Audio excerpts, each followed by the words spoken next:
bi tamit mooy la dissolution de l'Assemblée nationale. mais dafa am loo xamante ni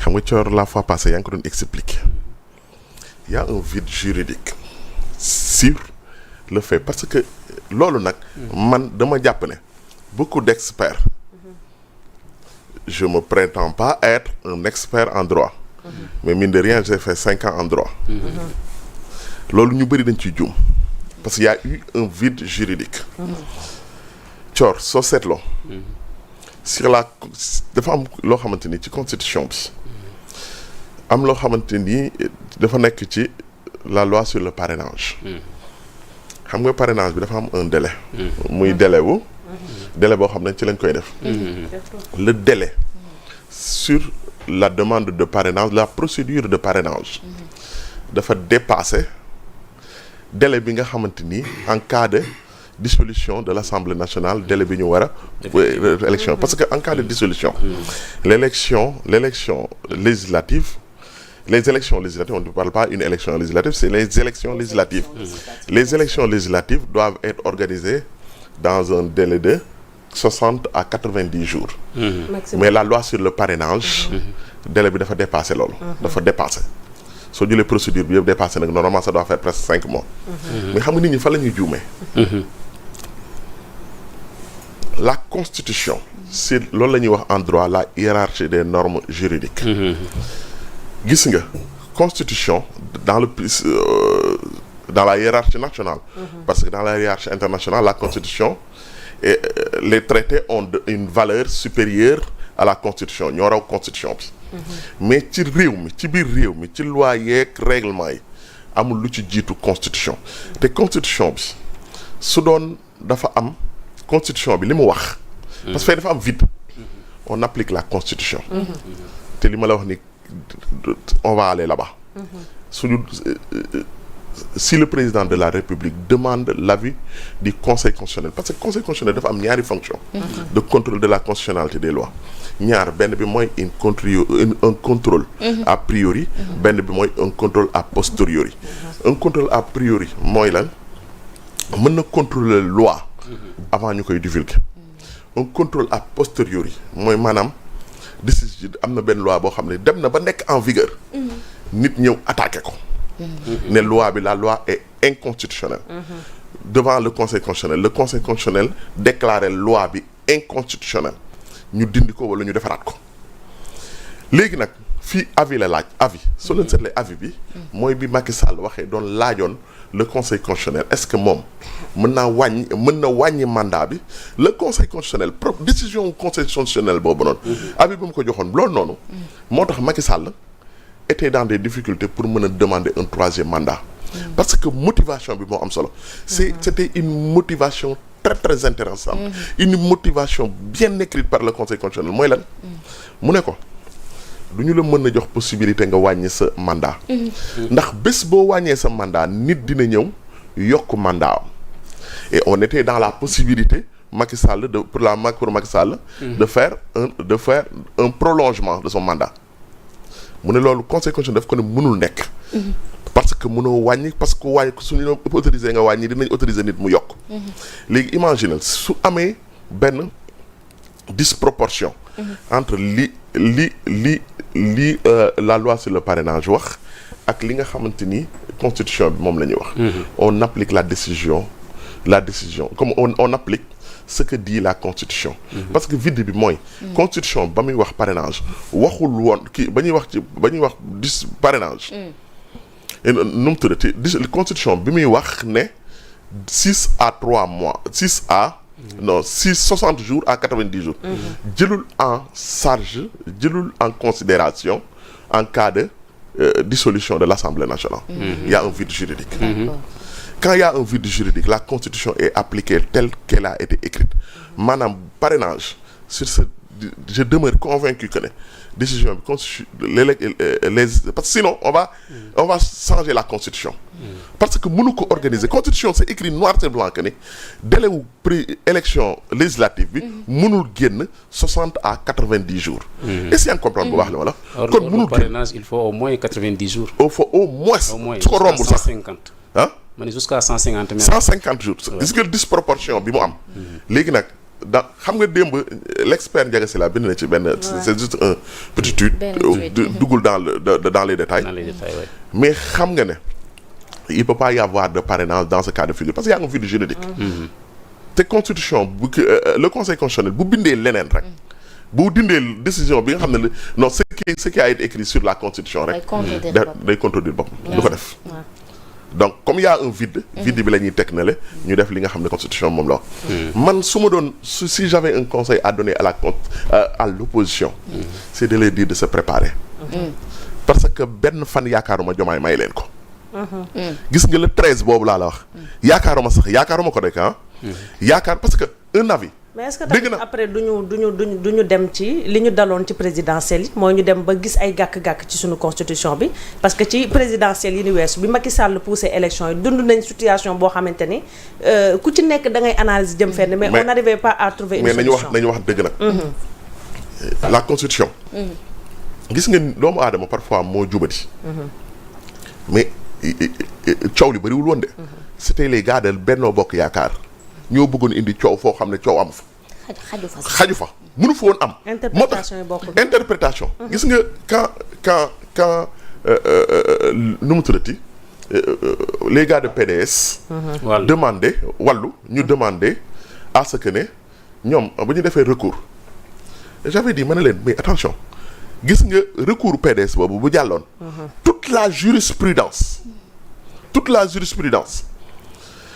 presque dinañ ko changer waat parce que lan une règle de droit très minime. bokk na si ñu njëkk def pour faire appel loolu la ñu waxoon Ousmane Sonko moom la ñu waxaat PDS. ne leen pour faire un appel il faut avoir un intérêt à agir xam nga loolu mooy lan bu dee en langage commun ñu ne la lu la ci maanaam su ma ñëwoon fii nii. ñëw dugg ci kër gi sàcc fi benn caméra dem sama yoon bu boutique bi yoonam nekkul ci kër gi. mu dem porter plainte bu demee yoon daf koy laaj ne ko yow lan moo ci sa yoon. parce que sa yoon nekku ci. PDS seen yoon nekku ci woon c'est-à-dire dama bëgg ñëw expliquer que ne ñoom ci seen wàllu bopp bëri na disposition yoo xam ne c'était très clair mais affaire yu njuuj njaaj moo leen ci duggoon moo tax ñu bëgg ko lëndëmal. te loolu à un certain moment le conseil constitutionnel da leen na arrêtez leen. ñu dem élection. te c'est la même chose qui va se passer. man su ma amee un conseil à donner à l'opposition c'est de se regrouper. su dee mën nañoo regrouper ñu regrouper parce que Diomaye benn fan du leen parce que non c'est. kon tu es convaincu que ni dañ koy tas le non dañ koy tas. te dama lay wax leen lu leer. non seulement dañ koy wax mais gëmuma man personnellement gëmuma Ousmane Sonko dem defi DPG. d'accord non gëmuma ko parce que xam nga tax. dañu am un précédent bu koy expliquer. ñaari précédent benn bi expliquer wu ko mais dinaa la wax lu tax expliquer wu ko. c'était alternance ñaari yoon la am bii mooy ñetteel. c'était en 2000 et en 2012. en 2012 Macky Sall le président de la République Macky Sall dafa waxoon lan je me souviens de sa parole mon premier ministre ne va pas faire sa déclaration de politique générale devant cette assemblée. Macky Sall xam nga Macky Sall moom loo ko mën a wax loo ko mënte wax. parfois moom maa ngi jéggalu sax ci wax ji mais c'est pas péjoratif dafay dof maanaam lu mu bëgg a wax da koy wax mu leer. Macky Sall am na yu bëri yu ñuy nëbb yoo xam ne moom da koy wax parfois. mu leer mais soo ñëwee en 2000 pourquoi le premier ministre de Abdoulaye Wade à l'époque mu nekkoon Moustapha Niasse. def DPG bi dans les délais xam nga lu tax. parce que Abdoulaye Wade dès que mu doon ñu fal ko dafa indi loo xam ne ce qu'on appelle la transhumance bëri na ci député yoo xamante ni ba alternance amee rek dañoo transhumé. duñu ay députés yu crédible yu mérito. je fais pas de jugement de valeur. mais ils ont transhumé juge parti socialiste dem PD je m'en souviens. j'étais très jeune mais je m'en souviens au cours d'une conférence de presse il y avait Abdoulaye Wade mu toog Moustapha Niasse toog ñoom ñaar parce que ñoom ñaar seen compagnonnage yàggul deful 1 an. su ma juuma ñoom ñaar ñu toog bañ ko laajee Abdoulaye Wade pourquoi transhumance bi ngeen koy accepter mu Abdoulaye Wade du ma tontu. du ma tere kenn ku jënd parti ku jënd sa carte ñëw ne da ngay ñëw PDS man du ma leen tere Moustapha Niasse na ko man tamit du ma tere kenn. phénomène de transhumance foofu lañ ko accéléré looloo taxoon le premier ministre Moustapha Niasse. à l'époque nangoo def DPG am devant cette assemblée là. parce que y a beaucoup de députés yoo xam ne ils ont transhumé. ñëw PDS. mais soo ñëwee Ablaye 2012 dañoo bañ kon dama lay wax yëgal ne suñu ñëwee nii gëmmu ma ne gëmuma ko ah ça veut pas dire que mënul nekk nag. il faut être très clair. gëmuma ne Ousmane Sonko dina def DPG am ci assemblée bi te soo moytuwul. lenn c'est une possibilité mën na leen jàppal jour. jàppal jour. mën na leen jàppal jour.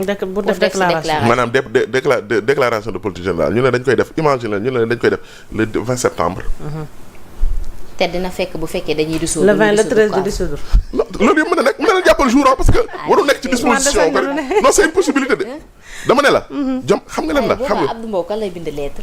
xam nga dafa am lu garaaw dama la ci dolli leen de ci lu ma xam man mu wóor ma. waaw. su fekkee motion de censure la ñuy tiit. mun nañ tëdd nelaw te yandoon ndax Benno amatul majorité nii may wax ak yow. mais pourquoi motion de censure dafa mënul motion de censure. Benno amatul majorité 45 députés de Benno ont quitté Benno.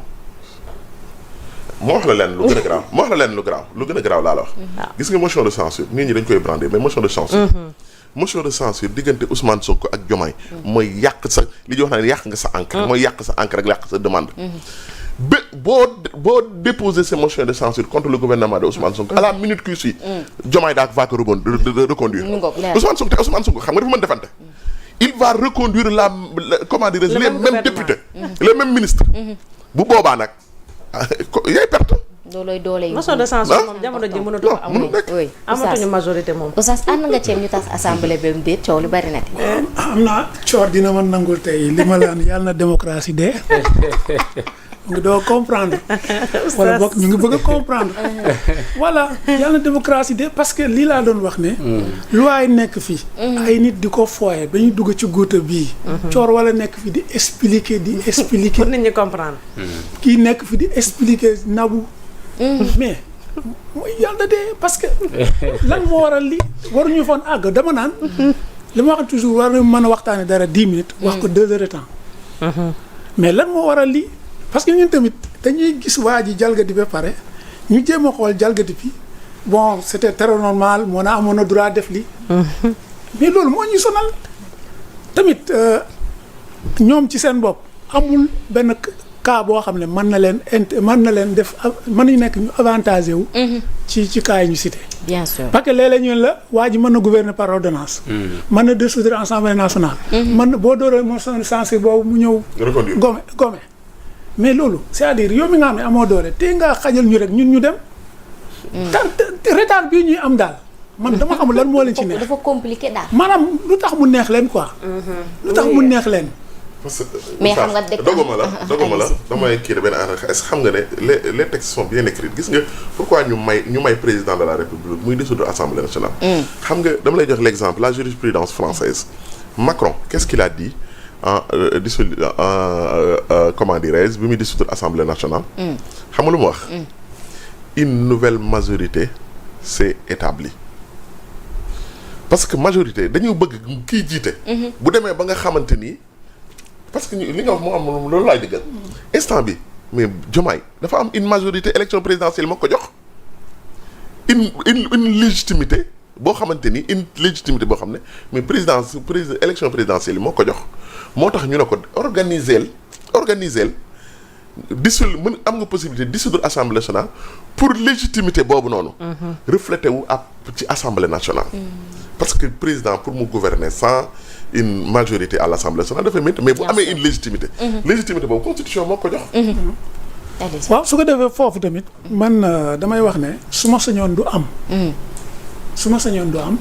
mooy ñu doxal yoon parce que ñàkk doxal yoon moo tax ñu naan dana am du am wallaay wax jaa ngi noonu su ma sañoon du am mais ñàkk doxal yoon day tax si c'est nécessaire yaa ngi ko doon wax sànq parce que bu nekkee mal nécessaire dañ ko appliquer waaye nag opposition bi oustaz doguma la à chaque fois dañu naan Ousmane Sonko mënul def déclaration de politique